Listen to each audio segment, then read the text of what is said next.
Amén, gloria a Dios en esta tarde, amén. Abra su corazón, quiero ministrar sobre este tema de algunos ejemplos de hombres, amén, codiciosos, de tanto como del Antiguo Testamento como del Nuevo. Ejemplos del griego deima, que es principalmente una cosa que se muestra, espécimen, relacionado con degnumi, mostrar, denota un ejemplo dado como advertencia. Hombre del griego antropos se usa generalmente de un ser humano, varón o hembra, sin referencia al sexo ni a la nacionalidad. En ocasiones en forma plural de hombres y mujeres, personas. Codicioso del griego epitumia, que es o denota codicia, se refiere al mandamiento de no codiciar, y también viene el griego epitumeo, que es fijar el deseo, de dos raíces griegas también, que es epi, significa sobre, usado intensamente, y tumos es pasión, tanto si es de cosas buenas como malas, de ahí anhelar, ansiar, codiciar. Se usa con el significado de codiciar perversamente, ya sea dinero o algunos bienes. Como dice la Escritura, ¿verdad? ¿De dónde vienen, amén, las guerras? ¿De dónde vienen querer tener y no alcanzar nada? ¿De dónde viene todo eso? Es del corazón del ser humano. Entonces yo creo, hermano, que a veces el ser humano, por no, amén, tener una paz en el corazón, quiere otras cosas, ¿no? Como en los tiempos de el huerto de este hombre israelita, de Nabot, y el rey quería tener eso, y el rey pues tenía mucho más cosas, pero él quería fuerza tener ese huerto porque estaba frente a su reinado. Y podemos mirar otros ejemplos más, pero ahorita vamos a mirar estos ejemplos de estos hombres que ellos supuestamente, ellos tenían todo, pero querían más, ¿verdad? Entonces yo creo que Dios a nosotros nos ha dado un contentamiento, ¿verdad? De las cosas, que estemos contentos con lo que Dios nos da y no tenemos por qué anhelar más cosas, porque Dios quiere que seamos humildes. Vamos a entrar, amén, en nuestro texto base, y está ahí. Vamos a mirar la primera historia de este hombre de Acán. Está ahí en Josué 7, 21. Vamos a dar inicio con las escrituras en esta tarde. ¿Ya lo tiene? Dice: pues vi entre los despojos un manto babilónico muy bueno, y 200 siclos de plata, y un lingote de oro de peso de 50 siclos, lo cual codicié y tomé. Y aquí que está escondido bajo tierra en medio de mi tienda, y el dinero debajo de ellos. Vamos a orar, amén, por la palabra de nuestro Dios en esta tarde. Padre, te damos gracias, Señor. Te pedimos que tú bendigas, Dios Padre eterno, tu palabra, Señor, que no vuelva vacía, Dios Todopoderoso. Asimismo te pedimos que los que tal vez puedan escuchar este tema o mirarlo, que puedan ser bendecidos. Asimismo, danos a nosotros discernimiento en esta tarde. Te lo pedimos en el nombre de nuestro Señor Jesucristo. Por eso un fuerte amén. Dice Acán, vi. Hay 4 pasos en el progreso del pecado de Acán. Vi, codicié, tomé, y luego se lo llevó a su tienda. Entonces, no era tanto el pecado de Acán que lo miró, ¿verdad? Usted puede pasar por una joyería y mirar un buen reloj, tal vez una marca especial, no sé, Sittings, Orient o Mido, que son chapa de oro. Y no es pecado que usted lo vea ahí en ese mostrador, está muy hermoso el reloj. Y no pasa nada. También puede pasar donde hay cosas ahí, electrónicos se puede decir, y tú los puedes mirar. Y no es pecado eso. Pero ahora podemos mirar que este hombre, después que habían tenido una gran victoria, y ahora se fueron a esta ciudad de Hai, pero perdieron la lucha. Mire, hermano, ¿por qué perdieron esa lucha o esa pelea? Bueno, porque el Señor les dijo, les alertó. Cuando vayan a pelear en esa ciudad del anatema, Jericó, no tomen nada de ahí. No tomen nada porque está maldito. Se les dijo a todos ellos se les dijo, ya lo sabían.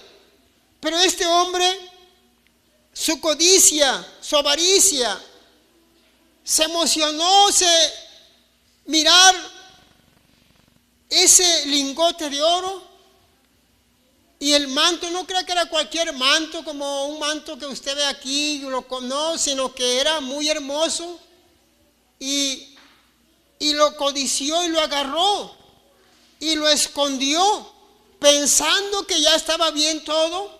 Iba a haber consecuencia de esa maldad. Algo tan insignificante, usted dirá, pero bueno, si nada más, si ellos habían ganado la batalla, podían agarrar de todo, sí, es cierto, pero como Dios ya le había dicho que no tomaran nada del anatema, y tenían que cumplir con eso. Y no ganaron esa guerra, porque este hombre codició, tomó y lo escondió. Y eso, hermano, por esa actitud, por eso que hizo, esa codicia que él hizo, ya no ganaron esa guerra. Los hicieron huir y eran pocos aquellos. Yo creo, hermano, que esto nos da una enseñanza. Cuando nosotros le fallamos a Dios,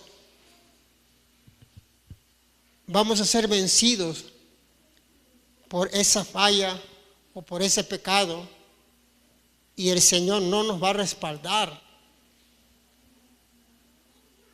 Vamos a querer tal vez orar por una persona que tiene espíritus y vamos a ser avergonzados, vamos a salir corriendo, tal vez semidesnudos, nos van a avergonzar. Este hombre pensó que todo estaba bien. Pensó que Dios estaba muy lejos y Dios no se iba a dar cuenta de nada. Bueno, Dios sabe todo. Dios conoce todo en nosotros. Él sabe de nosotros todo en el día y en la noche. Para Él es de día.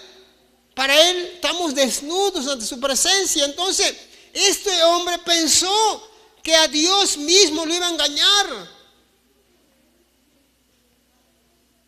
Hermano, y eso le costó la vida y aún a su propia familia. Usted dirá, pero ¿qué culpa tiene la familia? Es cierto, pero Dios había dicho, aquella persona que hizo eso, toda su familia y sus animales, todos van a ser apedreados, quemados, por un hombre nada más, por un solo hombre. ¿Se da cuenta usted? Algo tan pequeño podemos mirar, pero Dios es un Dios santo y Él se agrada que sí le hagamos caso.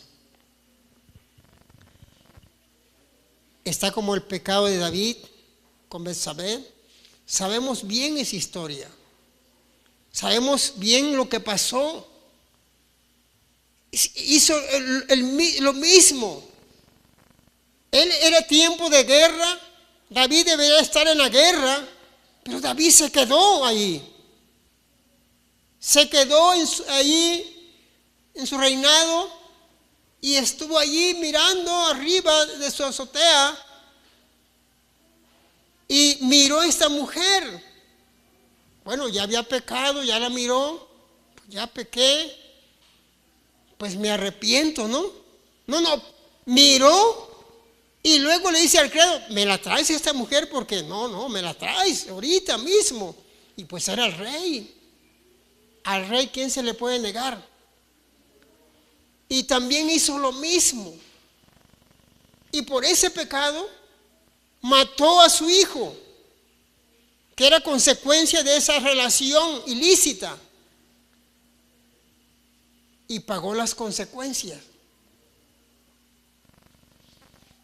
Entonces, sus ojos, la lujuria, el pecado. Este manto babilónico era una túnica muy especial, costosa, adornada de sinar con figuras de color de hombres o animales, tejidas o hechas con trabajo de aguja, y quizá bordeada con joyas. O sea, era algo especial. Por eso se deslumbró él y dijo, pues esto me lo voy a llevar, nadie se va a dar cuenta, ni Josué ni nadie. Y lo agarró, se lo llevó, el dinero, todo se lo llevó y lo metió debajo de su tienda, porque dijo, aquí nadie se va a dar cuenta. Y hubo consecuencias drásticas. Más de 20 y tantos hombres murieron cuando quisieron pelear con aquellos y salieron huyendo por consecuencia, ¿verdad?, de la codicia de un solo hombre. Vamos a seguir leyendo la palabra en Mateo 26. Mateo 26, del 15 al 16, 26 del 15 al 16, dice la palabra de Dios, y les dijo, ¿qué queréis dar? Y yo os lo entregaré.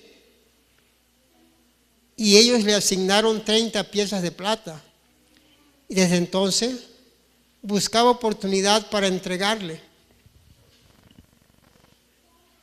Aparentemente 30 piezas de plata, uno dice, bueno, 30, pero era bastante dinero en aquel tiempo, porque era el precio de un esclavo, y eso lo lee en casa usted, Éxodo 21, 32. Era el precio exacto de un esclavo. En el Antiguo Testamento, esta era la multa que pagaba el dueño de un buey si el animal acorneaba a un esclavo y lo mataba. Esta baja suma, equivalente a 4 meses de salario de un obrero, unos $7,500 actuales. Sugiere la poca estima que Judas y los principales sacerdotes le tenían a Jesús. Oportunidad para entregarle. El engaño de Judas revela que no era un verdadero creyente. Algo impactante, hermano, acuérdese cuando la mujer pecadora y rompió el vaso de alabastro que costaba mucho dinero.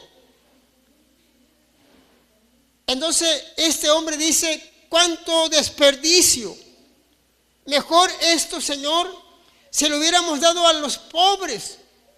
Pero no era eso, hermano, exactamente, que porque él estaba interesado en los pobres, sino que dice la Escritura que este hombre codicioso sustraía del dinero de las ofrendas, robaba, porque él era el tesorero, él era el que se encargaba cuando las mujeres daban el dinero para el sustento del ministerio del maestro, él se encargaba de guardarlo, pero dice que él le sustraía, le sacaba Entonces tenía codicia, tenía, aleluya, en su mente, en su corazón, no había paz en su vida.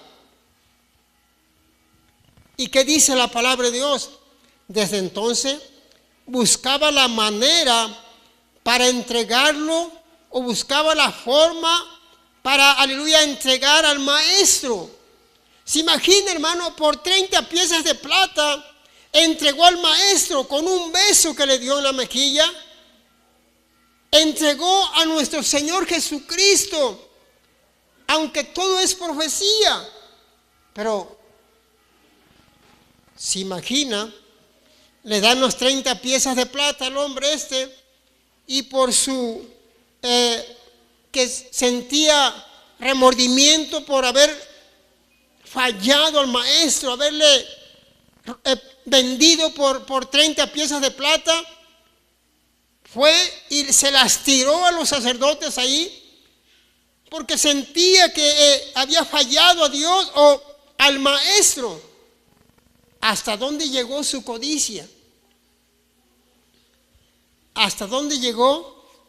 Que perdió la vida de una manera que no tenía que hacerse así. Ahorcado, él mismo se quitó la vida.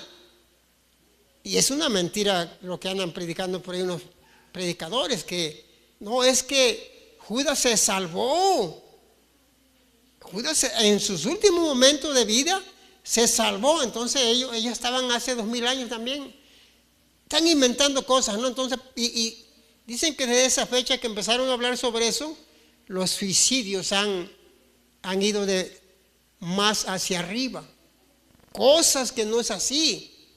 Nosotros no tenemos ese poder o no tenemos la autorización para quitarnos la vida nosotros mismos.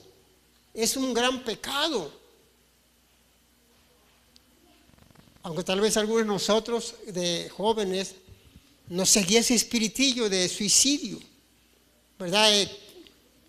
Quería que nos suicidáramos, ¿verdad? Pero Dios no lo permitió. En lo personal, yo tenía ese espíritu que siempre me seguía. Yo siempre escribía cartas para que, no de cristiano, de mundano, escribía mis cartas que por qué me quería. Y a lo último, algo pasaba que no lo hacía, tenía que quemar esas cartas. Entonces, hermano, porque el suicidio no es bueno, este hombre se pudo haber arrepentido de corazón, pero no fue arrepentimiento, fue remordimiento. Se quitó la vida él solo, él mismo. Entonces, hermano, la codicia, ¿hasta dónde puede llegar una persona? Y no vamos a hablar de naciones, ¿verdad? Porque lo que están pasando en las naciones, nada más por el poder, por esa codicia, ¿no?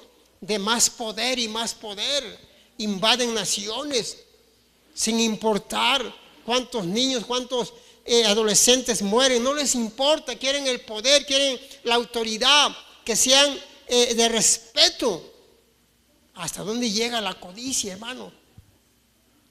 Por eso es importante que nosotros estemos agradecidos con Dios por lo que Él nos ha dado y decir: Señor, gracias, porque hasta hoy me has guardado, hasta hoy estoy respirando. Algunos ya no pudieron respirar hoy, hasta ahí llegaron, pero gracias a Dios por misericordia estamos aquí. Y la gloria es para Dios. Y Él merece la gloria. Denle un fuerte aplauso al Señor, aleluya.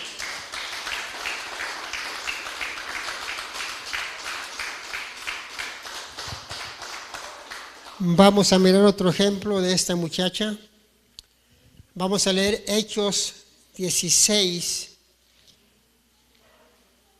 verso 19. Hechos 16, verso 19. Amén, ¿ya lo tiene? Dice la palabra de Dios: pero viendo sus amos que habían salido la esperanza de su ganancia, prendieron a Pablo y a Silas y los trajeron al foro ante las autoridades. y presentándolos a los magistrados, dijeron: estos hombres, siendo judíos, alborotan nuestra ciudad y enseñan costumbres que no nos es lícito recibir ni hacer, pues somos romanos. Y se agolpó el pueblo contra ellos, y los magistrados, rasgándoles las ropas, ordenaron azotarles con varas. Después de haberles azotado mucho, los echaron en la cárcel. Y mandando al carcelero que los guardase con seguridad, el cual recibió este mandato, los metió en el calabozo de más adentro y les aseguró los pies en el cepo. Pero a medianoche, orando Pablo y Silas, cantaban himnos a Dios y los presos les oían. Entonces sobrevino de repente un gran terremoto, de tal manera que los cimientos de la cárcel se sacudían. Y al instante se abrieron todas las puertas y las cadenas de todos se soltaron. Despertando el carcelero y viendo abiertas las puertas de la cárcel, sacó la espada y se iba a matar, pensando que los presos habían huido. Y ahí después sigue hablando de que este hombre se convirtió, ¿verdad? El de Filipo, el carcelero. Pero hermano, aquí está la historia. Podemos mirar que Pablo y Silas van a la oración y está esta muchacha, espíritu de pitón, espíritu de adivinación. Dice: estos hombres son de Dios, estos hombres predican el evangelio. Entonces Pablo de tanto y tanto se molestó, y se volteó y dijo: en el nombre de Jesucristo, espíritu de adivinación, sal fuera. Entonces estos hombres se molestaron tanto, hermano, no tan solo porque la muchacha dijo eso, sino que porque la muchacha ya no tenía ese espíritu de pitón o de adivinación. Ya no había ganancias. Y fue tanto su ardor, su codicia de ellos, que se molestaron tanto contra Pablo y Silas, que empezaron a murmurar de ellos o a hablar que ellos estaban haciendo cosas que no eran lícitas, y pues los agarraron a varazo por el evangelio o por la palabra del Señor. Hermano, yo creo que estos hombres estaban teniendo la gallinita de los huevos de oro, ¿no? Era mucho dinero que estaban recogiendo por esa muchacha. O sea, adivinaban. No sé si usted ha visto los adivinos que se ponen ahí en una esquina. Se tapan los ojos y luego dice: aquí está una señora de vestido verde y trae guaraches azules y trae una camisa así. O sea, tienen espíritu de adivinación, y realmente la señora está atrás. A veces es pura engaño, ¿verdad? Que tienen sus paleros por medio de claves. Se están diciendo palabras que coinciden, pero a veces son espíritus de adivinación que están adivinando exactamente cómo está vestida esta mujer o este hombre, y le dicen exactamente, porque trae un espíritu de adivinación. Así esta muchacha daban mucha ganancia a sus amos, pero jamás se imaginaron que iba a ser liberada. Y eso a ellos les molestó tanto, que se enojaron tanto, que mejor empezaron a hablar mal de Pablo y Silas. O sea, hubieran dicho: bueno, esa muchacha fue liberada ya. No, pero es que había mucha ganancia que habían perdido ellos por la codicia, por el dinero.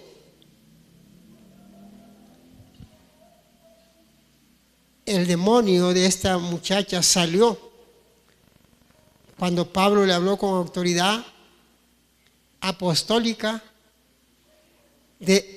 Es la capacidad de echar fuera demonios.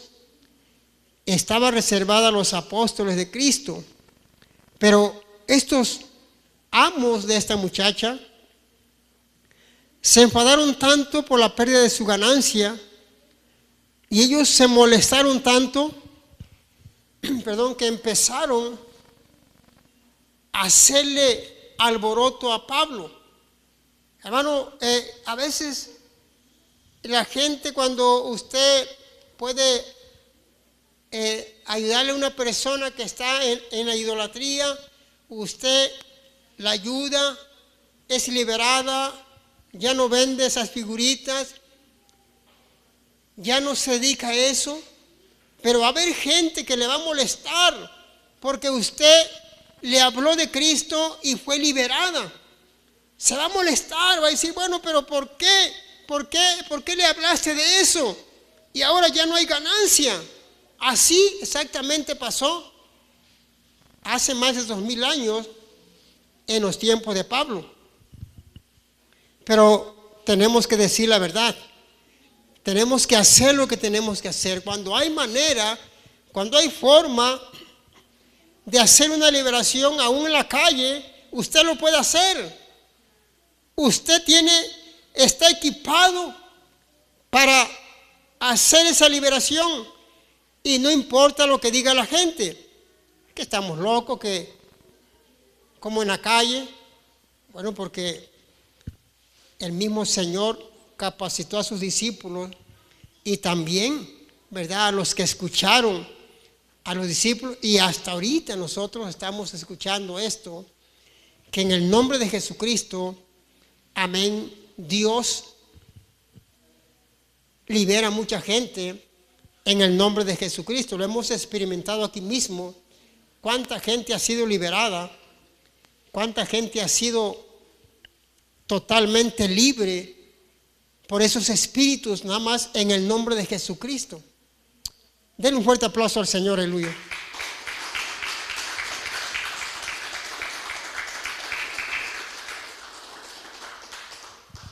Hechos 24, 26, vamos a seguir leyendo la palabra de Dios. 24, 26, dice la palabra de Dios: esperaba también con esto que Pablo le diera dinero para que le soltase, por lo cual muchas veces lo hacía venir y hablaba con él. Pero al cabo de 2 años recibió Félix por sucesor a Porcio Festo, y queriendo Félix consagrarse con los judíos, dejó preso a Pablo. Pero hermano, ahí está también, estaba prohibido en la ley romana que ellos hicieran, ¿verdad?, fraude o hicieran negocio con los presos, aunque sí lo hacían. Pero aquí Pablo, él pudo entender eso, que este hombre eso quería, porque cada rato lo mandaba a traer, cada rato le hablaba y se acercaba. Y como que quería, para ver si metía mano en su bolsa. Pablo, más bien este hombre quería que Pablo le diera dinero, aunque antiguamente sabemos que la ley romana prohibía rotundamente los sobornos. Pero esta práctica era bastante común en aquel tiempo. Félix, este gobernador, con Drusila, su mujer, que era judía, llamó a Pablo y le oyó acerca de la fe en Jesucristo. Habló Pablo acerca de la justicia, del dominio propio y de juicio venidero. Y Félix se espantó. Félix era un gobernador. Entonces, hermano, aquí podemos mirar, este hombre estaba esperando, amén, que Pablo pudiera sacar dinero para dárselo, para que lo soltaran a Pablo. Acuérdense que de hoy en día los sobornos están al 100%, ¿no? Tienes, te suelto; no tienes, ahí te quedas. Pero aquí Pablo no tan fácilmente iba a ser sobornado, porque Pablo, él predicaba la palabra de poder, de autoridad. No estaba pidiendo que lo soltaran, porque Pablo, él sabía que Dios nunca lo abandonaba, nunca lo dejaba. Entonces, cuando escuchó a ese hombre que estaba hablando conforme a las Escrituras, en los juicios, estaba hablando de la justicia, y como que se asustó porque como que le dio temor porque la vida que llevaba él, porque acuérdense que su mujer era judía, ¿verdad? Pero Pablo, él no dijo, no te voy a dar tanto, porque Pablo, él sabía, amén, quién lo había llamado, y no tan fácil se iba a dejar sobornar por, aunque fuera un gobernador de aquel tiempo. Pablo no le importó, él se esperó hasta su tiempo, su momento, porque Dios siempre es fiel, él cumple lo que promete. Él dijo que iba a estar con nosotros cuando todos los días. Usted y yo debemos de tener confianza en Jesucristo. La palabra de Dios dice que no tengas temor cuando te agarren preso, porque el mismo Espíritu Santo, Él va a decir lo que tienes que hablar, que no tengamos temor. El mismo Espíritu Santo va a defenderte o a hablar por ti. Denle un fuerte aplauso al Señor, aleluya.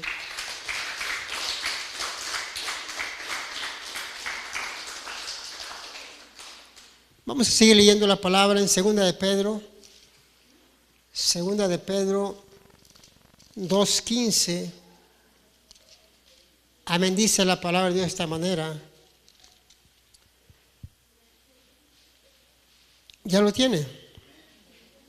Han dejado el camino recto y se han extraviado, siguiendo el camino de Balaam, hijo de Beor, el cual amó el premio de la maldad y fue reprendido por su iniquidad, pues una muda bestia de carga, hablando con voz de hombre, refrenó la locura del profeta. Estos son fuentes sin agua y nubes empujadas por la tormenta, para los cuales la más densa oscuridad está reservada para siempre. Usted tal vez ya ha leído la historia de este hombre Balaam, que su misma mula primero lo oprime sobre la pared, porque la burra esta, la mula, ve al ángel con su espada desenvainada, y después mejor la mula se echa, ¿se acuerda?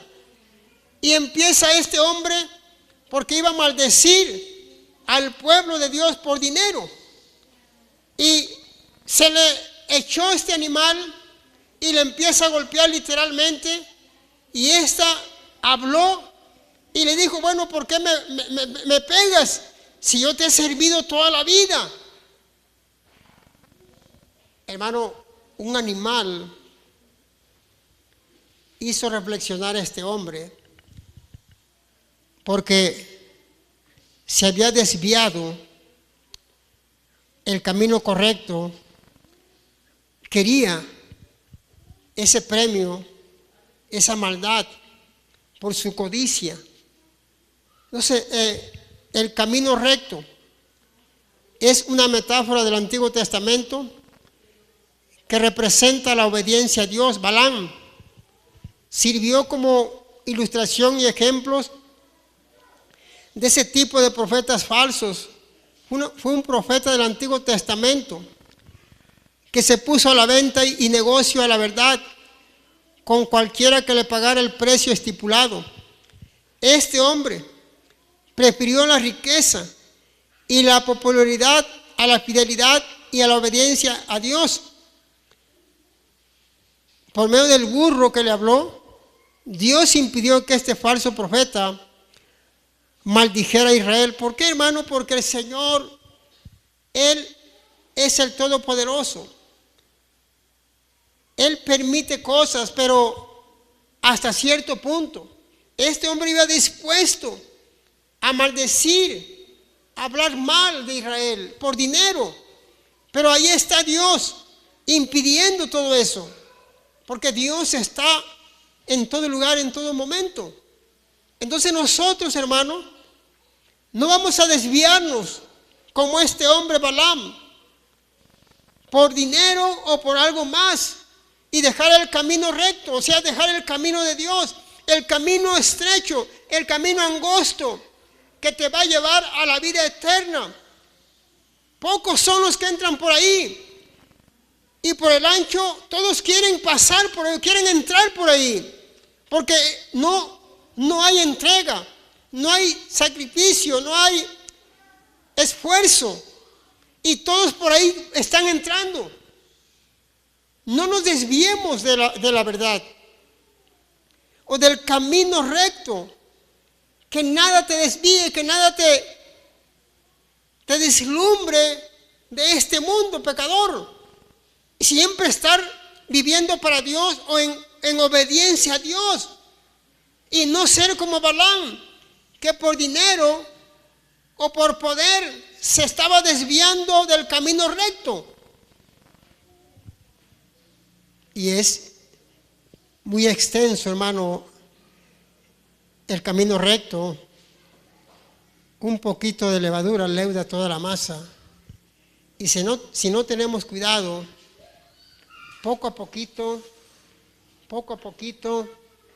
y vamos agarrando lo malo, hasta que totalmente, definitivamente, dejamos ya el bien y nos vamos a inclinar hacia lo malo por una cosa u otra. Entonces, hermano, Dios quiere que te esfuerces para estar en ese camino recto, y no nos desviemos como estos hombres que ya hemos pasado ahorita estos ejemplos, ni como Cam, ni como Judas Iscariote, sino que esforzarnos por ese camino recto y seguir adelante. Amén. Vamos a seguir leyendo la palabra de Dios. Amén. Allí en Amós. Vamos a seguir leyendo la palabra de Dios.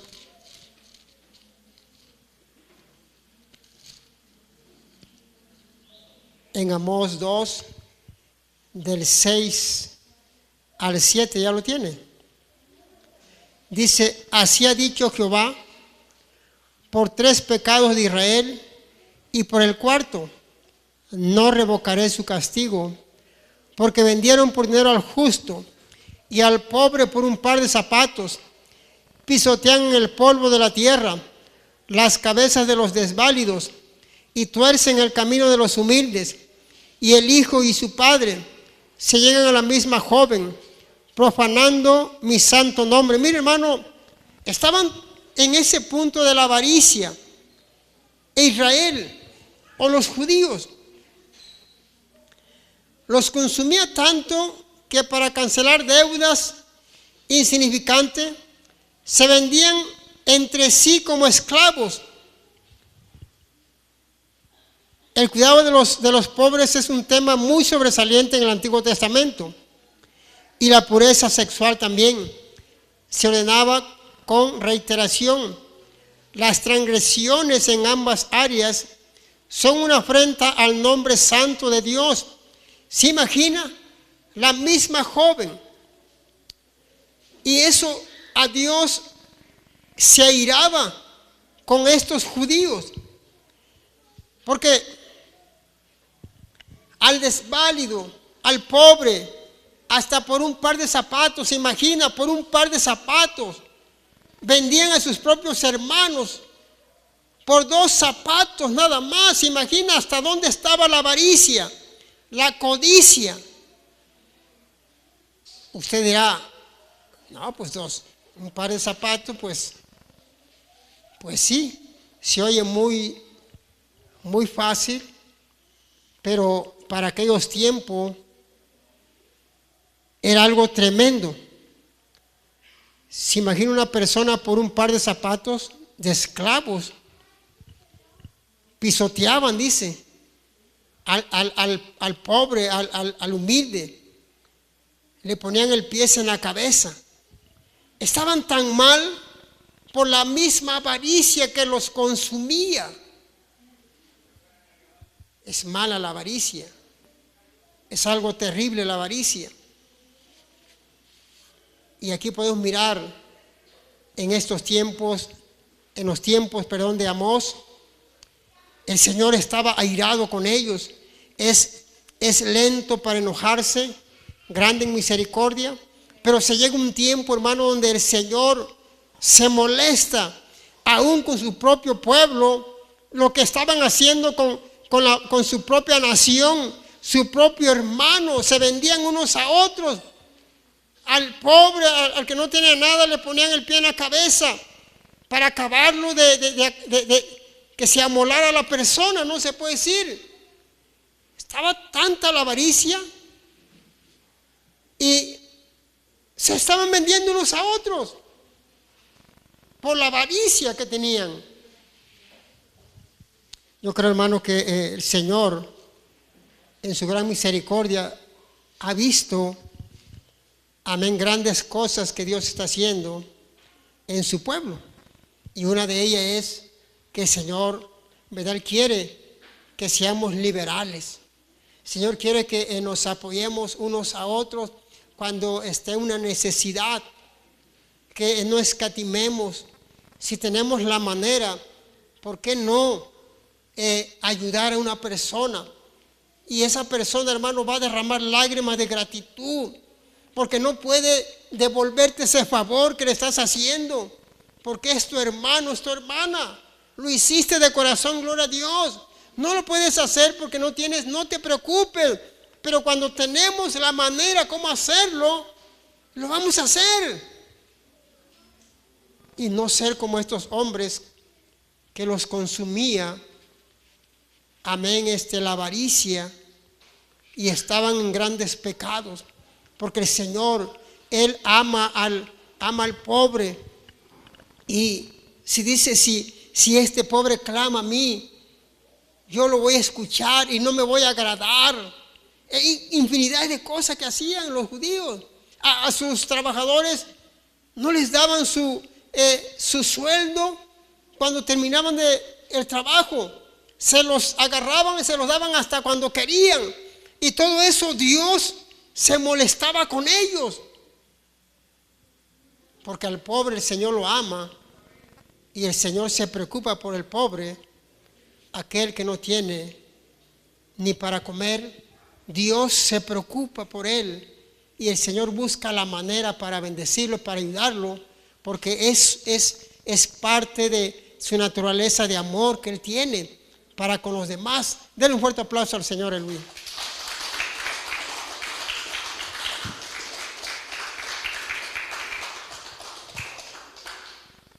Vamos a leer ya por último Zacarías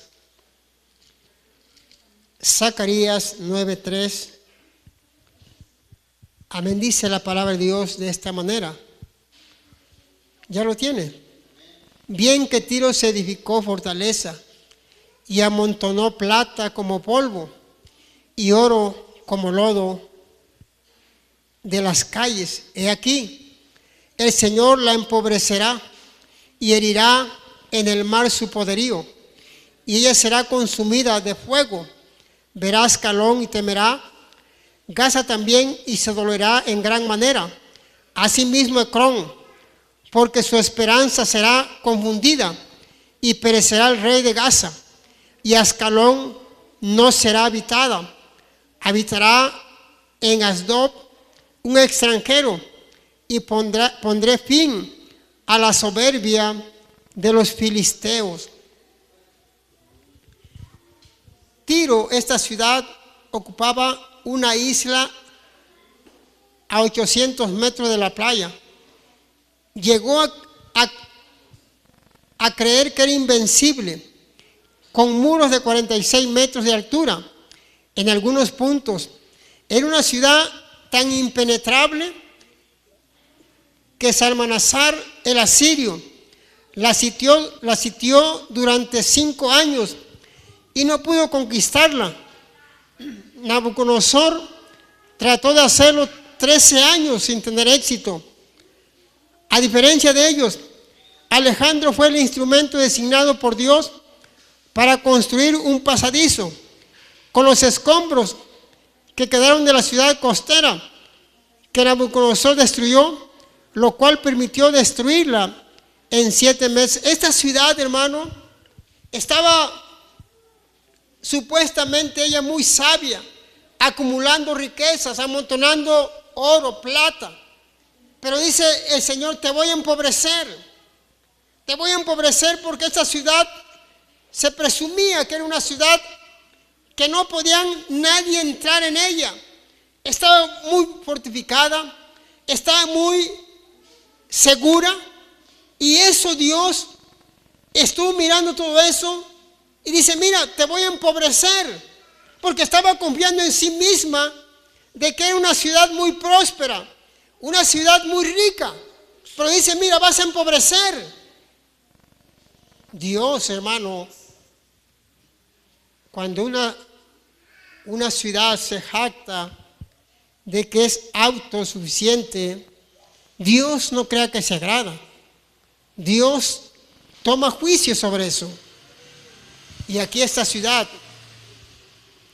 que este hombre Tiro, o esta ciudad de Tiro más bien, él creía que nadie le iba a derrotar.